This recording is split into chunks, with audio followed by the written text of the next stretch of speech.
கைவிடப்பட்ட குடும்பம் என்ன சொந்த எல்லாம் என்ன ஒதுக்கிடுச்சு. பணம் இருந்தா மட்டும்தான் மதிப்பாங்கனோ தெரிஞ்சிடுச்சு. இருக்க கூட நீடி இல்ல பத்துக்கோ நாங்க ரோட்டு வரோனா. கஷ்டப்பட்டு வளர்ந்தாதான் என் தாயின் பட்ட துயர் தீரும்.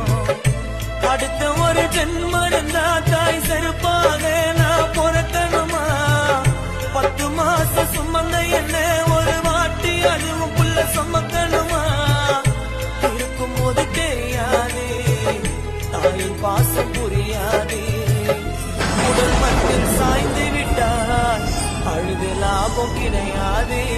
தெய்வத்தை நான் பார்த்துட்டேன் என் தாயோட உருவத்துல திரும்பவும்